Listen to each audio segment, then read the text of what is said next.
अस्सलामुअलैकुम। कैसे हैं आप लोग? यकीनन बिल्कुल खैरियत से होंगे। मैं हूं जनाब आपके साथ आरजे साजिदा व्लॉगी यानी साजिदा सुंबुल आपके साथ मौजूद हैं। और आज हम आपके लिए ब्रेस्ट कैंसर की जर्नी का पार्ट 3 लेकर आए हैं। पार्ट 1 आपने देखा, पार्ट 2 आपने देखा। यकीनन आप लोगों को मेरी बताई हुई जर्नी जो है वो सुन के किसी को अजीब लग रहा होगा, किसी को अच्छा लग रहा होगा और किसी को बुरा लग रहा होगा।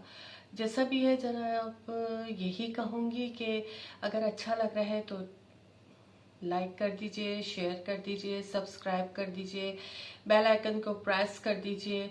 अगर बुरा लग रहा है तो बुरे पे आप ये जो यूं बना हुआ आता है ना उसको क्लिक कर दीजिए।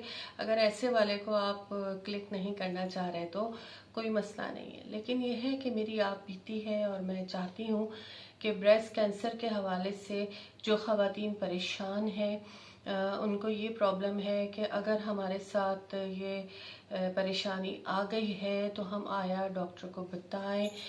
अगर बताएं तो किस तरह बताएं, क्या करें, ये वो तमाम चीज़ें हैं जो हमें आपसे करनी है। बात हमने की थी कि हम कीमोथेरेपी के लिए चले गए डॉक्टर नाइला जाहिद के पास ऑन्कोलॉजी डिपार्टमेंट में। लियाकत नेशनल का ऑन्कोलॉजी डिपार्टमेंट है जिसमें डॉक्टर नाइला जाहिद बैठती हैं और वो पाकिस्तान की मानी हुई ऑन्कोलॉजिस्ट है। उनसे उन्होंने मुझे चेकअप किया और फिर सारा लिख कर मेरे बारे में और अपनी डॉक्टर जो उनकी कीमोथेरेपी की डोज सेट करती हैं डॉक्टर फरहा, उनके पास मुझे भेज दिया। डॉक्टर फरहा ने मेरी तमाम डोज सेट की, मुझे बताया कि आपको 12 जो है वो कीमोथेरेपीज के इंजेक्शंस लगेंगे या ड्रिप्स की सूरत में लगते हैं और आपको 17 हर्सेप्टिन इंजेक्शन लगेंगे।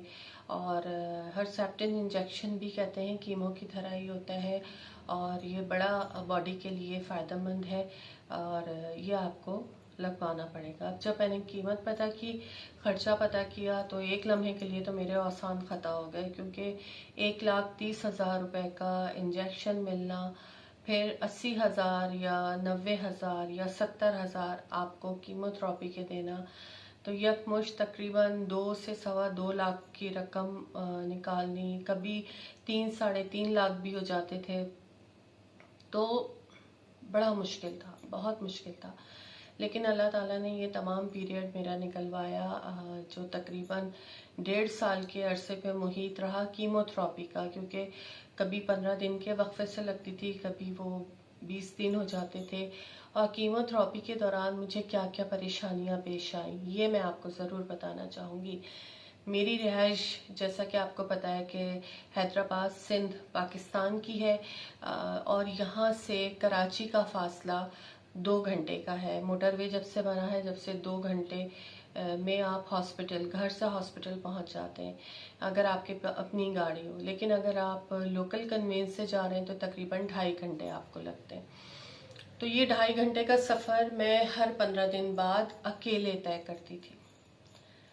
जी हाँ, शुरू में तो मेरी सिस्टर मेरे साथ होती थी, लेकिन जाहिर है उनकी भी अपनी प्रॉब्लम्स है। मेरे शौहर बच्चों के साथ होते थे क्योंकि बच्चे स्कूल, एक बेटा मेरा स्कूल जाता था और एक नहीं जा रहा होता था, तो जाहिर है उनको संभालना, फिर उनको देखना। मैं कीमोथेरेपी के लिए यहाँ से शुरू में तो अपनी बहन को साथ लेकर गई और जिस दिन मेरी पहली कीमोथेरेपी थी उस दिन सारे प्रोसेस में कीमोथेरेपी मेरी शुरू ही 1:30 बजे हुई, दोपहर 1:30 बजे। और फिर उसके बाद वो स्लोली, ज़ाहिर है कि पहली दफ़ा लग रहा था तो स्लो ही रखते हैं। वो पहली दफ़ा लगे या जब भी लगे, कीमोथेरेपी की जो ड्रिप्स आपको लग रही होती हैं वो बहुत स्लो आपकी बॉडी में दाखिल हो रही होती हैं, क्योंकि उनमें इंजेक्शन जैसे जैसे एक एक कतरा आपके जिस्म में दाखिल हो रहा होता है वैसे वैसे जो है जिस्म के अंदर तगय्युरात पैदा हो रहे होते हैं, हलचल पैदा हो रही होती है। जो इस प्रोसेस से गुजरता है वो जानता है। तो पहले दिन जब हम फारिग हुए तो रात के कोई 10, साढ़े 9, 10 का टाइम था। उसके बाद ज़ाहिर है सारा दिन के थके हुए थे, भूखे भी थे और फिर पहली दफ़ा कीमोथेरेपी हो रही थी, तो हम दोनों ही थोड़ा सा एक कहते हैं ना कि सहमे हुए भी थे कि भाई कितना टाइम लगेगा, कब घर वापसी होगी। तो फूफी ने मेरी करीब ही गुलशन में उनका घर है, तो हम वहाँ गए, वहाँ उन्होंने खाने का इंतज़ाम किया हुआ था। अच्छा, मैंने अपनी डॉक्टर से पूछा कि कीमोथेरेपी का साइड इफ़ेक्ट्स कब शुरू होते हैं। इन्होंने कहा 20 से 24 घंटे के बाद आपको प्रॉब्लम्स बॉडी में आना शुरू होती हैं और तकलीफ आती हैं, उससे पहले नहीं होता। तो मेरे लिए ये 20 से 24 घंटे एक नेमत होते थे, क्योंकि इस दौरान मैं जो भी करीबी घर होता था मैं वहाँ चली जाती थी, वहाँ वॉशरूम वगैरह जाना, फिर जो है कुछ खाना पीना, वैसे तो इतना नहीं खाया जाता था लेकिन जितना भी खाया जाता था, और फिर वहाँ से फिर हम सोराबगोट पहुँचते थे और वहाँ से कोई भी लोकल कन्वेंस में बैठ के घर वापस आते थे। तो पहले दिन जब पहली कीमोथेरेपी मेरी हुई तो हम रात में 2:30 बजे हैदराबाद दोनों बहनें पहुंचे, और मुझे नहीं पता चला, मेरी बहन बताती हैं कि पूरे रास्ते तुम सोती भी आई। उसकी वजह ये थी कि कीमोथेरेपी जब हो रही होती तो साथ ही आपको एक टैबलेट जो दी जाती है वो नींद की भी दी जाती है, ताकि आप पुरसुकून होकर रिलैक्स होकर बिल्कुल लेटे रहें। और अगर नींद नहीं भी आ रही, तो मुझे कीमो के दौरान तो बिल्कुल नींद नहीं आती थी। हाँ, जब मैं रास्ते में होती थी या घर पहुंच जाती थी फिर मैं बहुत सुकून से सो जाती थी, तो ये होता था। अब पहले दिन रात के 1:30 बजे हम लोग पहुंचे, नहीं सॉरी 2:30 बजे हम लोग पहुंचे। और खैर उस दौरान जो है मेरी बहन का बेटा हमें लेने के लिए आ गया बस स्टॉप पे, और वहाँ से जो है हम घर आए हैं। फिर अगली कीमो की तैयारी। अच्छा, 24 घंटे बाद जो तकलीफ शुरू हुई है ना, अगर मैं उनके बारे में आपको बताने लगूं तो बहुत तवील फहरिस्त है। मैंने शुरू में ही कहा कि डॉक्टर्स अल्लाह ताला की एक बड़ी नेमत है। ये वो मसीहा हैं जो ज़मीन पे रह के हमारा इलाज कर रहे हैं, हमें संभाल रहे हैं अल्लाह के बाद। तो पहले ही मुझे एक पेपर दे दिया गया था, उनमें जो जो प्रॉब्लम्स कीमोथेरेपी के दौरान आती हैं, जिसमें बुखार हो सकता है, गले में दर्द हो सकता है, मुंह में छाले हो सकते हैं, पेट में दर्द हो सकता है, मोशन हो सकते हैं, कब्ज हो सकती है, सर में दर्द हो सकता है, नज़ला खांसी हो सकता है, और कहीं बॉडी में दाने हो सकते हैं, खारिश हो सकती है, वोमिट हो सकती है, भूख नहीं लग सकती। बहुत सारी बीमारियों की के बारे में लिखा हुआ था। उनकी उस पेपर में उनकी मेडिसिन्स लिखी हुई थी कि आपने, अगर आपको ये प्रॉब्लम हो तो आप ये कीजिए, ये प्रॉब्लम हो तो ये कीजिए, ये प्रॉब्लम हो तो ये कीजिए। वो तमाम पेपर चीज़ें जो थी मेरे पास मौजूद थी। डॉक्टर ने कहा था कि आप अपने पास एक एक मेडिसिन हर चीज़ की लेके रखिए, खुदा ना खास्ता इनमें से कोई सी भी प्रॉब्लम आती है तो आप उसकी मेडिसिन ले लीजिए ताकि आपको उससे अफाका हो। उसके बाद ये था कि दूसरे दिन से ही 5 फिल्जन इंजेक्शन मुझे लगने थे, जो कि पेट में लगने थे। जैसे शुगर के इंसुलिन इंजेक्शन होते हैं ना, इस तरह के वो फिल्जन के नाम से वो इंजेक्शन होते थे, जो वो वहाँ से हमें साथ देते थे 5 इंजेक्शन।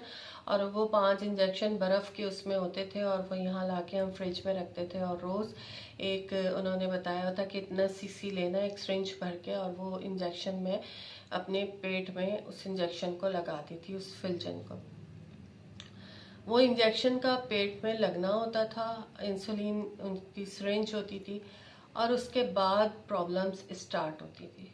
उसमें मेरे मुंह में छाले भी हुए, मेरे पेट में इतना शदीद दर्द होता था, इतना शदीद दर्द होता था, इतना शदीद दर्द होता था कि वो मैं लफ्ज़ों में नहीं बयान कर सकती। ऐसा लगता था कि अंदर से पेट कट रहा है पूरा ना, कोई अंदर से बस काट रहा है इसको। और मैं बेड पे भी नहीं लेटती थी, मुझे चरपाई पे सुकून आता था। मैं अपने हस्बैंड से कहती थी, जो मेरे घर के बरामदे में और सहन में चरपाइयाँ डली हैं, मैं उस पे लेटती थी और मैं लौटती थी इधर से उधर, उधर से इधर, इधर से उधर। और वो बेचारे कभी मेरी कमर सहला रहे हैं, कभी कुछ। डॉक्टर ने मुझे कहा था पानी का इंटेक ज़्यादा करें, ज़्यादा पानी मैं पीती थी। और उसमें और बहुत सारी एहतियातें थी जो मुझे बताई थी, और उनमें इन एहतियात में ये थी कि आपने सब्जियों का इस्तेमाल ज़्यादा करना है, और ऐसी सब्ज़ी खानी है जिन पे छिलके हों, ऐसे फ्रूट्स खाने हैं जिन पे छिलके होते हैं, उनको छील के फिर इस्तेमाल करें। सब्जियां आप इस्तेमाल करें तो बहुत अच्छी तरह उनको धोएं फिर इस्तेमाल करें। पैकेट वाला, टेट्रा पैक वाला दूध और टेट्रा पैक वाली जो डब्बों में दही आती है, आप वो इस्तेमाल करें। उसके अलावा जो है गोश्त वगैरह का इस्तेमाल ये बताया था कि करें, लेकिन एहतियात के साथ, कम मिर्चें, क्योंकि वो ज़ाहिर है कि छाले फिर मुंह में हो जाते हैं तो खाया पिया नहीं जाता। इसके अलावा नट्स कहते हैं अगर इस्तेमाल कर सकते हैं तो करें, पानी ज़्यादा पिएं और बॉयल पानी पिएं। तो ये तमाम एहतियातें थी। बाहर का खाना बिल्कुल मना था, बाहर का आपने कुछ नहीं खाना, जो भी खाना है आपने घर में खाना है, घर का पका के खाना है। अब आप सोचें, एक अकेली औरत जिसके 2 बच्चे, एक मियाँ, और उसने इस दौरान अपना खाना भी बनाना है, बच्चों का खाना भी बनाना है, मियाँ का खाना भी बनाना है, और मुझे मना था कि आपको चूल्हे के करीब नहीं जाना, लेकिन मजबूरी इतनी थी। ज़ाहिर है कोई कब तक करता है, अब किसी ना किसी काम के लिए तो मुझे जाना पड़ता है ना। बहन मुझे रोटियां भी भेज रही है तो सालन भी भेज रही है, सब कर रही है, लेकिन किसी चीज़ के लिए तो मुझे जाना पड़ता था। और मैं खुद से फिर जैसे ही मेरे अंदर हिम्मत आती थी, 3 दिन तो मेरे बहुत बुरे गुजरते थे, उसके बाद मैं खुद से अपने काम करना स्टार्ट हो जाती थी। और फिर ये होता था कि जब तक मैं संभलती थी तो दूसरी कीमोथेरेपी का वक्त आ जाता था। इस दौरान मैंने अपना रेडियो भी किया। मैंने डॉक्टर से पूछ लिया था, उन्होंने कहा अगर आपके अंदर हिम्मत है और आप कर सकती हैं तो आपको हर चीज़ करने की इजाज़त है, बस बच्चों को अपने से ज़्यादा करीब ना करें, क्योंकि इस वक्त आपके अंदर रेजिस जा रही है ना कीमोथेरेपी की सूरत में, केमिकल्स हैं, तो वो बच्चों को ज़रा अपने से दूर रखें। तो वो मैं एहतियात करती थी। उसके बाद जैसी मेरी तबीयत संभलने लगती थी, मैं अपने रेडियो के जो प्रोग्राम्स होते थे वो करती थी और फिर आ जाती थी और अपने घर के काम करती थी। कहीं आना जाना है कुछ, मैंने मतलब अपने आप को बाउंड नहीं किया था, एक जगह मैं रुक के नहीं रहती थी। उस दौरान मेरा मज़हब से भी लगाव बहुत हो गया था, इस्लाम के, मैं अल्लाह के बहुत करीब हो गई थी। मैंने अल्लाह को बहुत करीब से पा लिया था। हर वक्त कोई ना कोई पढ़ाई करना, जो मुझे बताता था मैं वो पढ़ती थी, और मुझे बहुत सारी चीज़ों के बारे में पता चला। इस पे भी एक पूरा अलग प्रोग्राम हो सकता है और मैं पूरा एक व्लॉग बना सकती हूँ कि अल्लाह ताला ने कौन कौन सी, या हुज़ूर सल्लम ने कौन कौन सी ऐसी बातें बताई जो इस तरह हो सकती हैं किसी भी बीमारी के दौरान। और फिर सूरह रहमान कारी बासित की आवाज़ में वो भी सुनती थी मैं, और बड़ा मुझे सुकून मिलता था। अच्छा, ये सारी चीज़ें जैसे जैसे कीमोथेरेपी हो रही थी तो एक रूम में 2 पेशेंट होते हैं, तो उनसे जब गुफ्तगू होती थी, बात हो रही होती थी, तो पता चलता था कि ऐसा भी कर लें, ऐसा भी कर लें। एक खातून थी बड़ी अच्छी सी, वो जब मुझे मिली तो उन्होंने कहा कि देखें वैसे तो हम अपने अंदर कितनी ताकत लेंगे ना, तो जब मैं कीमोथेरेपी कराने आती हूँ तो मैं अपने साथ भुने हुए चने रखती हूँ। उसमें उन्होंने बादाम भी डाले हुए थे, उसमें किशमिश भी उन्होंने डाली हुई थी, उसमें उन्होंने काजू भी डाले हुए थे, और खजूरें खजूरें उसमें उन्होंने डाली हुई थी, और वो मुझे उन्होंने मुट्ठी भर के दी कि आप ये खाएं, आपको बड़ा अच्छा लगेगा। और मैं क्योंकि शुगर पेशेंट भी हो गई थी तो मुझे शहद वगैरह तो मना था, लेकिन वो कहती कि मैं शहद भी साथ रखती हूँ। इसके अलावा एक और पेशेंट ने मुझे बताया कि नारियल पानी पिया करें, नारियल पानी पीने से जो पेट में एक आग लग रही होती है ना, तकलीफ हो रही होती है, वो कम हो जाती है। तो यकीन मानिए मैं कराची से हैदराबाद नारियल लेकर आती थी, और बहादुराबाद पे बहुत नारियल पानी मिलता है, मैं वहाँ से यहाँ लेकर आती थी, ना वज़न घसीट के, और फिर यहाँ वो फ्रिज में रख देती थी। और रोज़ जब मैं फिलजिन पेट में लगाती थी इंजेक्शन रोज शाम में, तो उस वक्त एक ठंडा ठंडा नारियल का गिलास पानी का मेरे हस्बैंड मुझे देते थे और मैं वो पानी पीती थी। उसके बाद मुझे बहुत सुकून होने लगा था। खिचड़ी का इस्तेमाल करती थी। फिर एक साहिबा ने कहा कि बेटा जब आप कीमोथेरेपी करके जाती हो ना तो ठोस चीज़ें मत खाया करो, पतली चीज़ें खाया करो, जैसे दलिया है, खिचड़ी है, साबूदाना है, खीर है, कस्टर्ड है, इस तरह की चीज़ें बना के, उससे होता है कि वो पतली चीज़ें जब बॉडी में जाती है ना, तो जो आपके अंदर दवा गई होती है, जो केमिकल जो बॉडी में होते हैं, वो उसको वो खाना जो है उसमें अंदर कब्ज़ की सूरत इख्तियार नहीं करता और आपको आसानी रहती है। और वाकई में इससे मुझे फ़र्क हुआ। फिर इस दौरान मेरे दांत में तकलीफ़ हो गई, तो मैं डॉक्टर के पास गई। मुझे जब मैंने डॉक्टर को फ़ोन किया, डॉक्टर फराह को, तो उन्होंने कहा आप अपने हैदराबाद में किसी डेंटिस्ट को दिखा दें। तो उन डेंटिस्ट के पास मैं गई तो वो भी FCPS डॉक्टर थे।